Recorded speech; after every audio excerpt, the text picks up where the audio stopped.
Assalamualaikum warahmatullahi wabarakatuh. Perkenalkan, nama saya Alina Febriana, NPM 2007-2008. Saya di sini akan menjelaskan tentang peta masalah dan peta konsep kes 6 FPS 3. Yang pertama-tama, pasien laki-laki bernama Jojo, umur 5 tahun, dengan keluhan utama BB turun sejak 3 bulan yang lalu.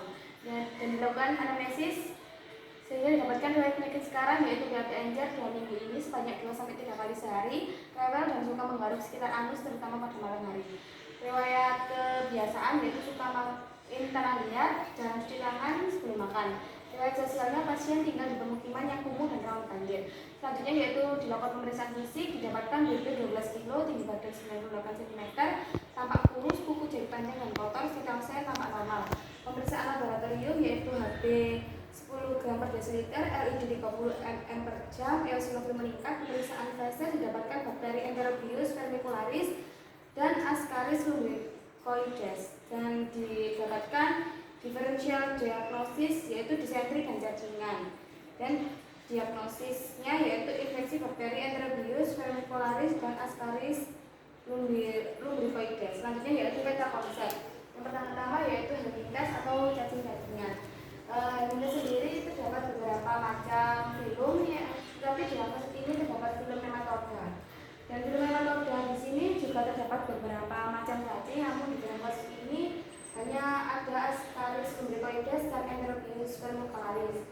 Untuk Ascaris lumbricoides yaitu mengalami 3 fase. Yang pertama-tama yaitu cacing dewasa, terus telur dan larva. Untuk cacing dewasa, morfologinya yaitu morfologi umum telur ini dibedakan menjadi 4 tipe, yaitu pertama dibuahi atau fertilized egg, ya, selanjutnya matang atau berisi larva, tidak dibuahi, infertil, dan decorticated, dapat fertil maupun infertil. Untuk telur Ascaris lumbricoides yaitu telur dibuahi, fertilized egg, berbentuk bulat lonjong, ukuran 4-70 kali 35-50 mikron, dinding telur tebal dan transparan, terdiri dari 3 lapis yaitu lipoidal, fetilin, membran, lapisan glikogen, lapisan albuminoid, dan berwarna kuning kecoklatan.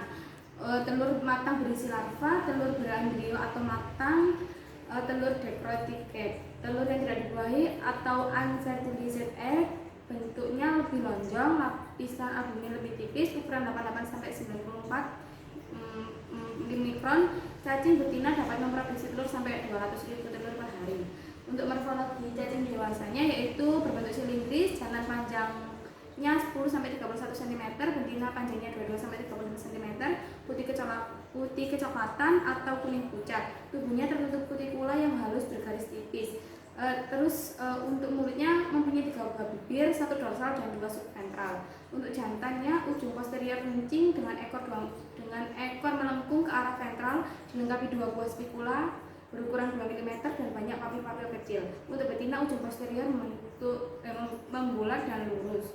Selanjutnya dari larva ini yaitu berdiameter 0,02 mm. Larva memecah kapiler pulmonalise menuju alveolus, dan saat berada di alveolus dia akan berganti puri dan menggapai 1-3 mm, sehingga larva mengakibatkan HB turun, terus nampak kurus dan diare. Bagaimana bisa menyebabkan HB turun, kurus dan diare? Itu karena telur Ascaris lumbricoides yang infektif masuk ke mulut, lalu dia berkembang di usus menjadi larva, lalu dia masuk ke paru-paru dan jantung. Masuk ke paru-paru dan jantung itu dialirkan dengan limfatogen dan hematogen. Setelah masuk ke paru-paru dan jantung, ia akan menyebabkan HB turun dan menjadikan dia kurus karena kurangnya nutrisi yang dibawa oleh HB tersebut. Selain HB turun, dia juga mengakibatkan diare. Dia akan masuk ke eksofagus, lalu ke usus halus dan menyebabkan diare karena cacing berkembang. Diare tersebut diakibatkan dari infeksi cacing dewasa. Dari HB turun dan usus halus yang berakibat diare tersebut, dia didiagnosis Ascariasis. Dilakukan pemeriksaan, ditemukan telur cacing, LID eosinofil. Selanjutnya untuk Enterobius vermicularis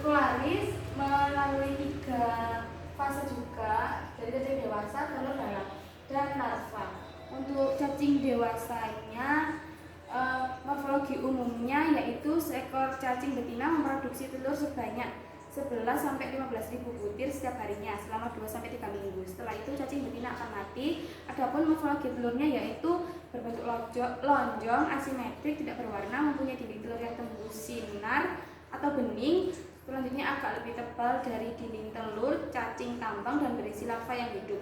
Telur cacing jarang ditemukan di usus sehingga jarang ditemukan dalam tinja. Ukuran telur Enterobius vermicularis yaitu 50-60 mikron kali 20-32 mikron, rata-rata 55 kali 26 mikron. Terdapat 3 lapisan dinding telur. Lapisan pertama yaitu berupa lapisan albuminous translucent bersifat sebagai mechanical protection. Lapisan kedua berupa membran terdiri dari lemak berfungsi sebagai chemical protection. Lapisan ketiga adalah lapisan dalam telur yang berisi larva. Telur menjadi matang dalam waktu 6 jam. Setelah dikeluarkan, telur resisten terhadap disinfektan dan udara dingin. Dalam keadaan lembab, telur dapat hidup dalam 13 hari. Untuk morfologi umum Enterobius vermicularis dewasa yaitu habitat cacing dewasa biasanya di rongga sekung, usus besar dan di usus halus yang berdekatan dengan rongga sekung.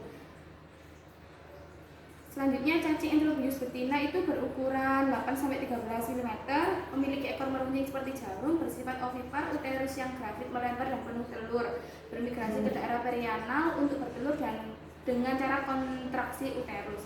Cacing Enterobius jantan yaitu berukuran 2-5 mm, berbentuk seperti tanda tanya, memiliki ekor melingkar dan memiliki spekulum yang jarang ditemukan. Pada anterior terdapat pelebaran seperti pada sayap atau septicalic alai. Selanjutnya yaitu karena dia telah berubah menjadi larva, dia akan menyebabkan gatal pada anus di malam hari dan menyebabkan dia kurus. Karena pada cacing Enterobius, ia akan masuk ke mulut lalu ke usus halus. Dalam usus halus dia akan menetas menjadi larva dan dewasa. Lalu untuk cacing betina dia bertelur pada malam hari di anus dan akan menetas di luar anus sehingga menyebabkan gatal fatal. Di dalam Enterobius vermicularis dilakukan pemeriksaan laboratorium yaitu dengan cek feses. Selanjutnya untuk stadium infektif dalam kasus ini yaitu stadium infektif Ascaris lumbricoides yaitu telur, larva, dan kista. Untuk bentuk infektifnya yaitu telur infektif berasal dari telur yang fertilized, telur berembrio atau matang atau infektif. Untuk Enterobius vermicularisnya yaitu bentuk infektifnya telur infektif, morfologi telurnya yaitu lonjong, asimetris, salah satu sisinya datar, ukuran 10 kali 30 mikron. Untuk siklus hidup cacingnya yaitu cacing yang dikeluarkan melalui tanah atau soil transmitted helminth seperti yang di atas ini, yaitu cacing yang dalam siklus hidupnya memerlukan stadium hidup di tanah untuk berkembang menjadi bentuk infeksi dari manusia. Tanah yang terkontaminasi oleh telur cacing semakin meluas terutama di sekitar rumah pada penduduk yang mempunyai kebiasaan membuang tinja di sembarang tempat. Hal ini akan memudahkan terjadinya penularan pada masyarakat. Tanah merupakan hostes perantara atau tuan rumah sementara tempat perkembangan telur-telur atau larva cacing sebelum menular dari seorang terhadap orang lain. Sedangkan untuk non-STH atau non-soil transmitted helminth yaitu cacing yang tergolong antara lain adalah Strongyloidiasis dan cacing kremi. Siklus hidupnya yaitu 2-3 hari. Selanjutnya dari Ascaris lumbricoides dan Enterobius vermicularis cocok didiagnosis yaitu askariasis dan enterobiosis.